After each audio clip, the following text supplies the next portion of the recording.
अस्सलाम वालेकुम नाजरीन, welcome to my YouTube channel. दोस्तों, कौमी बचत के हवाले से आप लोगों के साथ इन्फॉर्मेशन शेयर करते हैं। दोस्तों, आज आप लोगों के साथ ज़कात के हवाले से थोड़ी सी इन्फॉर्मेशन शेयर करूंगा कि ज़कात का निसाब 2024 जो है कैसे आप निकाल सकते हैं।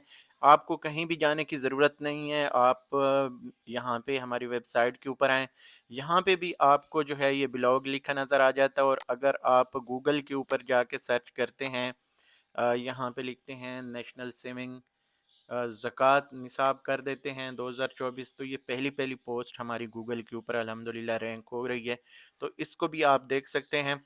सिंपली आप इसको क्लिक करेंगे, एक तो कैलकुलेट कर सकेंगे, कैलकुलेटर मैंने यहाँ पे ऐड कर दिया है।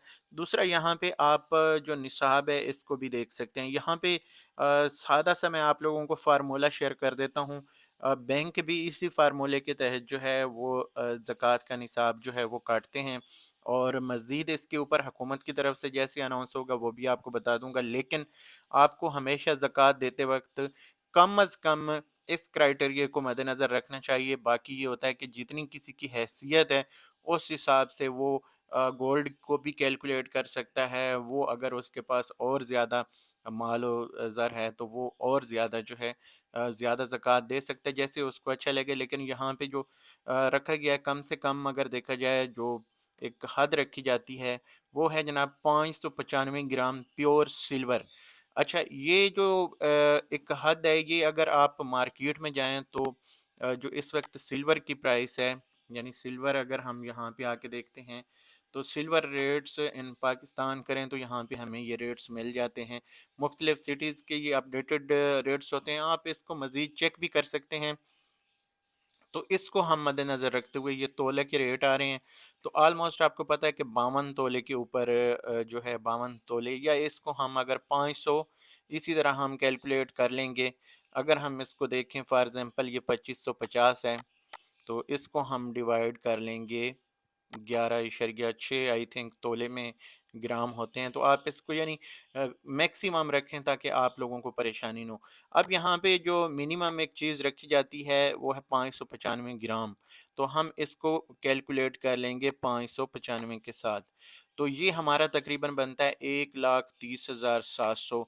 तो मैंने ऑलरेडी इसके ऊपर जो कैलकुलेशन शेयर की हुई है वो 1,30,000 के हिसाब से है। ये रेट डेली बेस पे वेरी करते रहते हैं, ऊपर नीचे होते रहते हैं। तो आप यहाँ पे मुख्तलिफ एक तो ज़कात की जो किस्में हैं वो भी देख सकते हैं कि कौन कौन सी चीज़ों के ऊपर हमें किस तरह ज़कात कैलकुलेट करनी चाहिए। मैं यहाँ पे एक मुकम्मल मैंने ब्लॉग लिख दिया है, तो आप इसके मुताबिक जो है ज़कात देंगे इंशाल्लाह ताला इस दफ़ा। और ये मिनिमम यानी हद रखी जाती है, और बैंक भी इसी को फॉलो करते हैं। उम्मीद करते हैं कि बिल्कुल एग्जैक्ट जो हुकूमत की तरफ से अनाउंस है वो भी होगा।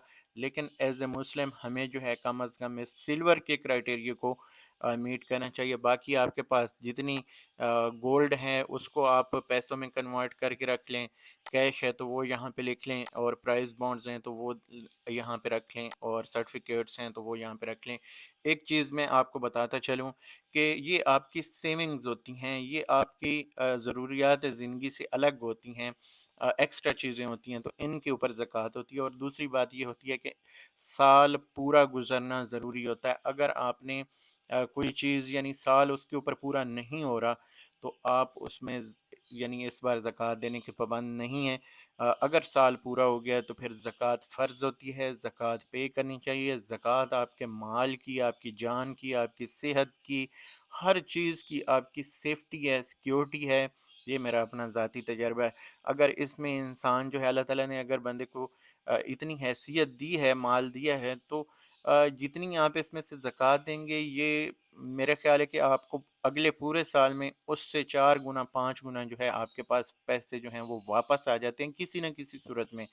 जो लोग ज़कात नहीं देते वो बेचारे जो हैं वो नुकसान उठाते हैं किसी भी तरह से, और वो बाद में फिर पछता रहे होते हैं और सोच रहे होते हैं कि यार हमने कहाँ पे गलती की। तो हमें जो है एज़ ए मुस्लिम ये फ़रीज़ा अंजाम देना चाहिए, और अपने जो गरीब अज़ीज़ व अकारिब हैं सबसे पहले उनको देखना चाहिए, फिर महल्लेदारों को, फिर मुसाफिर आ जाते हैं, फिर इस तरह मुख्तलिफ़ कैटेगरीज़ हैं ज़कात की।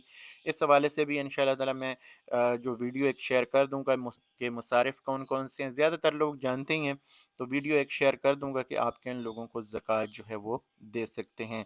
बाकी कौमी बचत से कोशिश करें कि सीज़ी 50 फार्म जो है वो यकम शबान से पहले-पहले जमा करा लिया करें। अब कुछ लोगों के कमेंट्स आ रहे थे कि यार ज़कात के फ़ार्म हम जमा करा रहे हैं, कराने जा रहे हैं, तो अब जो है कौमी बचत वाले ले नहीं रहे। तो भाई देखें 9 फरवरी तक का टाइम था, आई थिंक 8 या 9 तक का। तो उसके बाद जब शौबान का चाँद नज़र आ जाता है तो फिर आप अगर जो सीज़ी 50 फ़ार्म है वो जमा करवाते भी हैं तो वो इस साल के लिए नहीं होता बल्कि अगले साल तक के लिए चला जाता है। तो ये चीज़ आप ज़हन में रखें। अगर आप लेट सीज़ी 50 फ़ार्म जमा करवा रहे हैं तो वो आपका अगली बार के लिए कैलकुलेट होगा। हाँ, कुछ चीज़ें होती हैं जैसे फ़ॉर एग्ज़ाम्पल अभी आपने शोबान में ही इन्वेस्टमेंट की है, तो आगे यकदम जो है आपने इन्वेस्टमेंट की और ऊपर से रमज़ान आ गया तो फिर उसमें ये है कि अगर आप सेविंग अकाउंट में आपके पैसे पड़े हैं, तो उसमें जो है डिडक्शन होने के चांसेस होते हैं। तो उसके लिए ये होता है कि आप इसी साल में जो सीज़ी 50 फ़ार्म साथ जमा कराएँगे, वो एक्सेप्टेबल होगा, यानी उसमें से फिर आपकी ज़कात की डिडक्शन नहीं होगी। कौमी बचत से ज़कात ना कटवाएँ, ज़कात खुद दें। कोशिश करें अपने हाथ से दें, आपको पता है कि मेरी ज़कात जो है या मेरे पैसे जो हैं ये सही जगह पे जा रहे हैं। तो यही हम सब के लिए जो है बेहतर है। इस मैसेज के साथ हम इस वीडियो को ख़त्म करेंगे। वीडियो अच्छी लगी हो तो लाइक कर दें, चैनल पे पहली दफ़ा आए हैं तो चैनल को सब्सक्राइब कर लें बेल नोटिफिकेशन के साथ, ताकि कौमी बचत से जुड़ी तमाम इन्फॉर्मेशन इस यूट्यूब चैनल के ऊपर। और अगर आप हमारी वेबसाइट विज़िट करते हैं तो यहाँ पे भी आपको ताज़ा तरीन अपडेट्स मिलती रहती हैं। फेसबुक पेज के ऊपर ताज़ा तरीन इन्फॉर्मेशन जो है वो मिलती रहती है। कोशिश करेंगे आप लोगों के साथ यहाँ पे जो है ताज़ा तरीन अपडेट्स जो हैं वो चलती रहें। अगली वीडियो तक मुझे दीजिए इजाज़त। अल्लाह हाफ़िज़।